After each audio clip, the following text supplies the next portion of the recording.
Good morning, everyone. We're not calling to order just yet. We'll be doing roll call in about 60 seconds.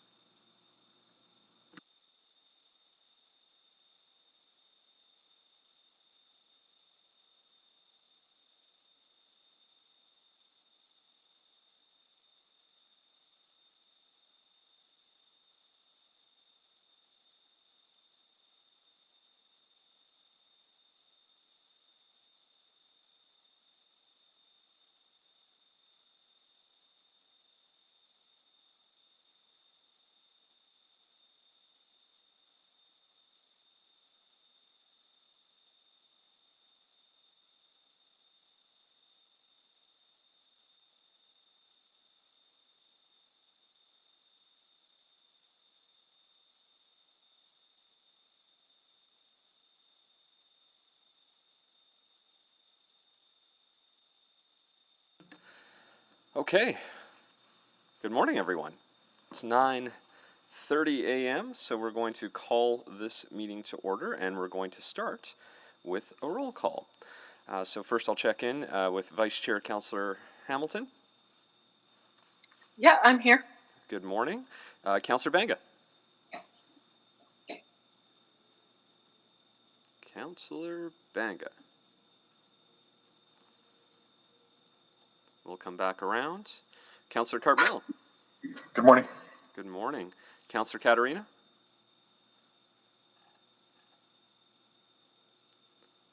Councillor Katarina. We'll come check in again. Councillor Zadek. Good morning. Excellent. Good morning. Councillor Essinger.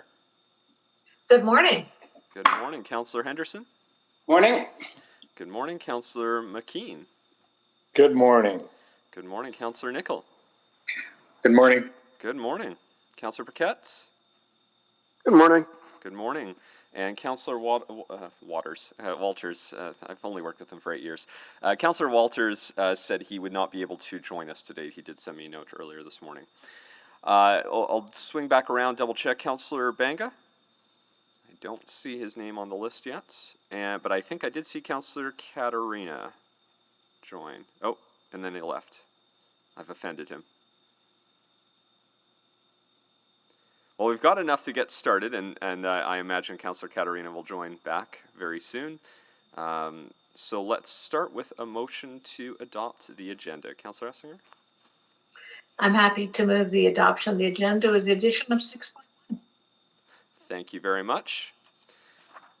And any questions? Seeing none, please vote. I'm a yes. Thank you. Councillor Hamilton? I'm a yes as well. Thank you, Councillor Cartmel. We have all the votes. And please display, and I do see Councillor Katarina, or he was back. Okay, please display the vote. And that is carried, 9-0. Next up, approval of the minutes. Can I get a motion to approve the February 9th, 2021 Council Services Committee meeting minutes? I'll move it, because why not? I like moving the minutes. It's a fun thing that I do. Great. Any errors or omissions? Seeing none, please vote.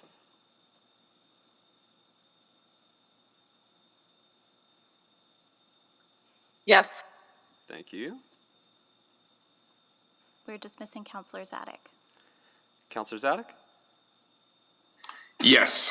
Thank you. We have all the votes. Did see Councillor Katarina just show back up. I just want to double check. We can get him if he's here. Yeah, sorry, I'm having trouble all morning here with this thing. No worries. We're just approving the minutes. Are you in favor of those? Yes. Thank you. Please display the vote. And that is carried 10-3. Councillor Zadek, I think you've got some, just if you don't mind muting, thank you. And protocol items. I didn't see any. This is the last Council Services Committee meeting, is it? Or do we have one more before the end of the term? I believe there's one in August. Oh, good. Okay, so we won't like celebrate the the momentous occasion of the last council services yet. The penultimate council services, though. This is what we're doing. Select items for debate.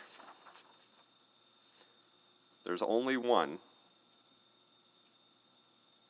Is there anyone interested? I'll look at the board, or you can really just speak up if you want. I'll select it. I have a quick question. That was at the exact same time. I think I heard Councillor Henderson just slightly ahead who has selected it. I also heard Councillor Paquette was interested, so we'll take that. There's no reports that we can vote on. Requests to speak, there are none. Requests for time specific, there are none. I did not receive any notice of councillor inquiries. So there we go. Let's jump in to item 6.1. And was there any opening remarks? I don't have a presentation, but I can make some remarks. I think we're okay if there's no presentation. Does anyone need any opening remarks? If not, we can jump right into questions. Not seeing or hearing any, so let's just jump right in. Councillor Henderson selected it, so I'll start with him, and then we'll go to Councillor Paquette, and I'll keep an eye on the board from here on out. I just had one question that's already arisen that I'm realizing is part of this, and it may be too late to do anything about it, but it has to do with advertising from May on in various of our neighborhood papers. And the problem for me is, ironically, in past years when I was running again, I was able to continue advertising because I could do so out of my campaign budget, which I've always done. And I do it mostly because I'm trying to support these papers. I'm in the odd bind now. I don't have that option. I'm going to have to cancel all my advertising because I can't use the city one, and I don't have a campaign budget to finance it out of.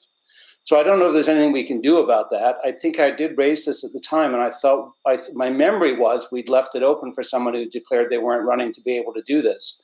But in reading it now, that doesn't seem to be the case. So I just wanted to raise that as a question. I recognize it may be too complicated to change it now, but it is a glitch. And it's going to mean that the various neighborhood papers that have always been supported by me are going to have to go for 4 months without support. So thoughts on that?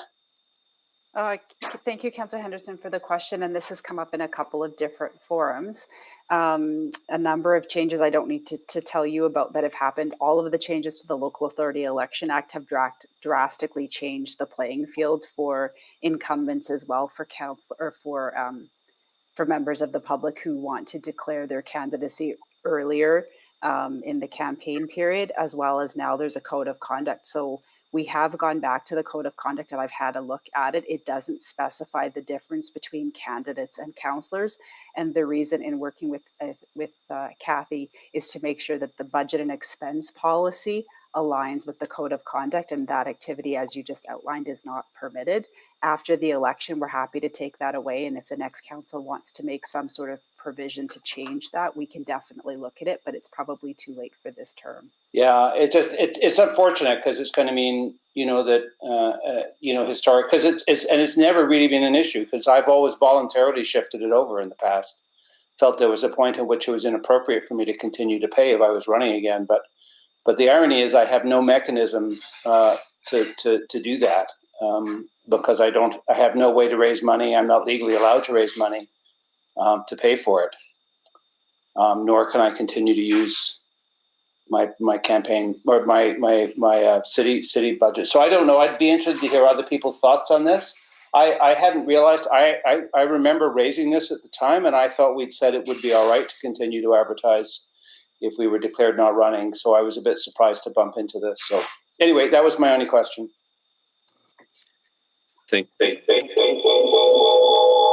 Sorry, rookie mistake. Forgot. You're out of practice there. Yeah, I forgot how to do my job. Anyway, let's try that again. Councillor Paquette. Oh, thank you. And my question's a little bit odd, I guess, but raised by a resident, and it made sense. And they were just really curious about parking allowance that councillors get in salary, and whether that would have been more appropriate as a councillor budget, as far as this is a budget of all councillors, simply because of the fact that people can opt in or opt out of the car allowance in our salary, or I guess it's not in salary, but it's in the council compensation. And so there was that question about how it's a little bit odd that in the compensation there's an option to opt in or out of what is effectively compensation. And if it's an opt-in or out issue, how come it's not in the council's budget the way that chairs are or something like that? I'm not sure if Ms. Perriton wants to jump in here, but just the council compensation policy is already set, and that is, excuse me, and that's very separate from the common budget and the ward budget. But I'll let Ms. Perriton jump in here. Yes, Councillor Paquette, I believe you're referring to the vehicle allowance, which is part of a separate policy. So that's actually the that's council right. Yeah, it's a compensation separate policy. So before you today is the expense policy, which does not include a vehicle allowance. Right.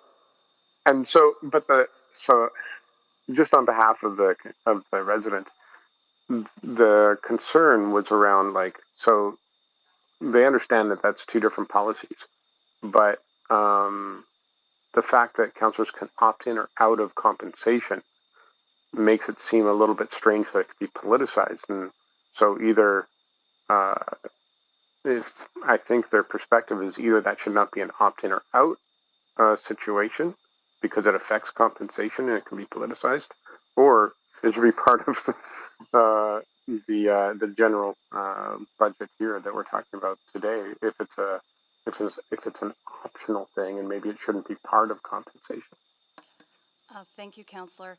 There is no opt-in or opt-out. It is not Oh, optional, okay. as it Well, is that's set by council policy in the compensation policy and through council motion based on the recommendations of the Independent Council Compensation Committee.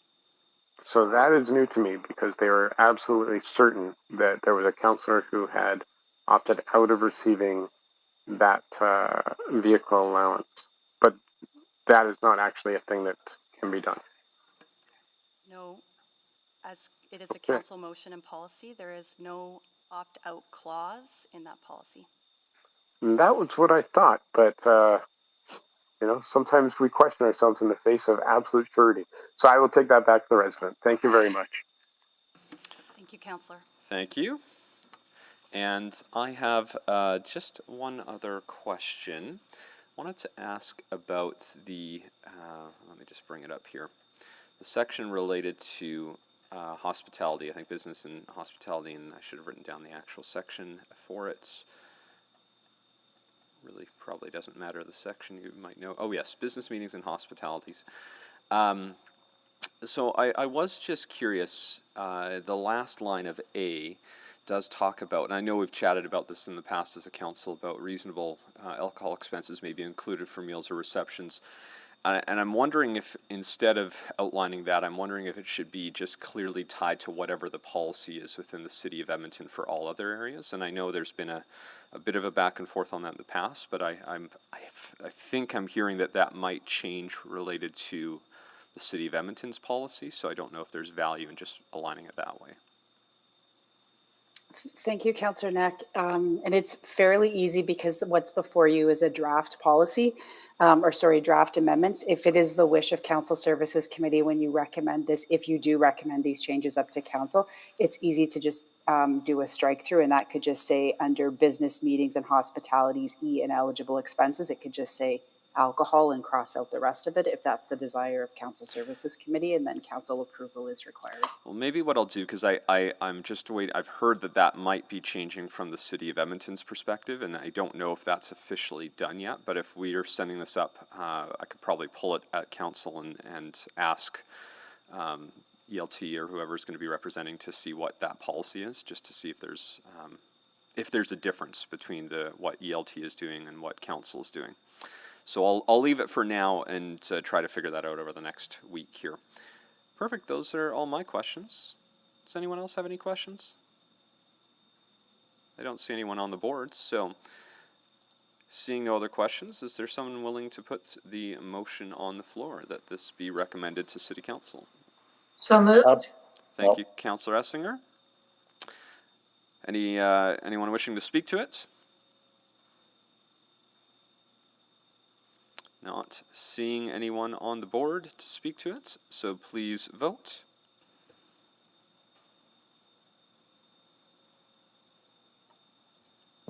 Yes, Mr. Chair. Thank you, Councillor Katarina.